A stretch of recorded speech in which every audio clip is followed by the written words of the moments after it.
So would you say then, just to crystallize this, would you say that if you're feeling stuck in an issue, maybe pertaining to money or another one, you're feeling stuck, it's not a reason to throw into the towel until you first employ additional research, learning, possibly mentorship, and at which time, later, just figuring things out, you determine how open the person is to growing with you. And would you say that is really the key? It's key. Is seeing how open the person is to growing with you? It is. I will dig myself and say, unless the person's open, nothing can be done. Okay. Because it's the doorway to growth. So to me, that's a make it or break it in a relationship. And it's something I teach women. It's something that is important to me. And Ryan and I had very different ideas about way of life, money. We had a lot of common ground, but we also come from two different backgrounds. So the marriage of our ideas and values come from openness and growth.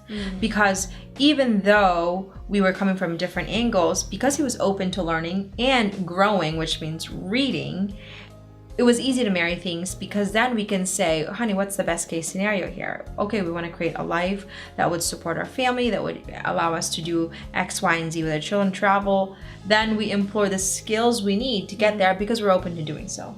That is so important. And yes. It's absolutely key. And now, knowing you now, I didn't know you when you were first married, but I can see now the level of integration that you have. It's massive. And I even want to dig deeper here, because let's say you're doing the reading and you have a mentor and you're saying, what's the best case scenario?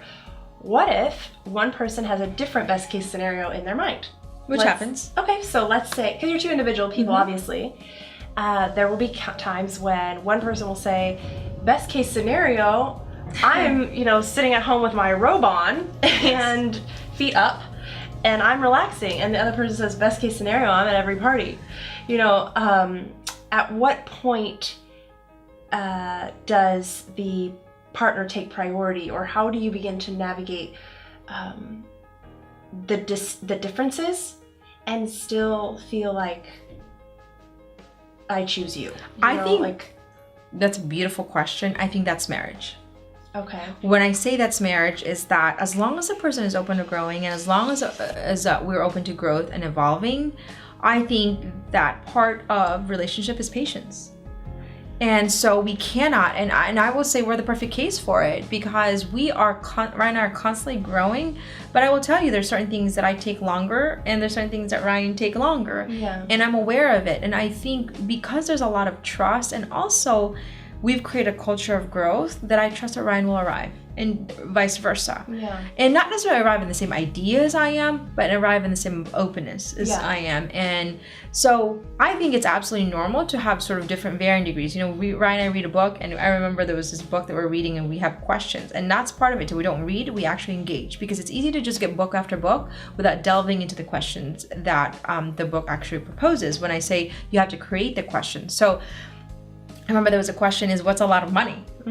And Ryan and I had very different answers based on our very different paradigms and the way we were raised. And it's fascinating, because even though we had different answers, it was okay for me to know that his definition was different than mine, because I trusted that he was always growing, and he could trust that I was always growing. Yeah. So that's the sacred part, is that because I know and I could depend, and he has shown me that he is constantly growing, I just know everything is only a matter of time.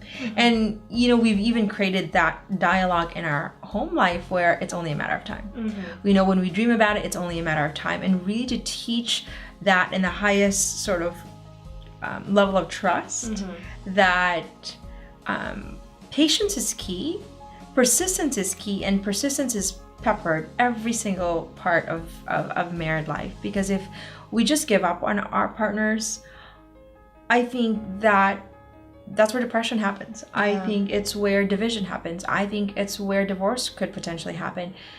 We have to persist in what we believe is good and beautiful.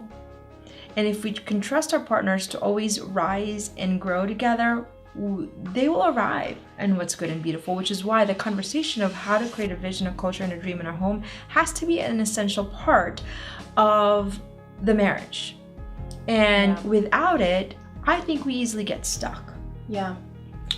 And when you're stuck and you don't even know it because you're stuck, you're frustrated, and it becomes a compounding effect, and then you become resentful.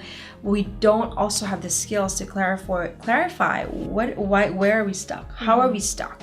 So it's so key that the moment we're stuck, we get help. Yeah.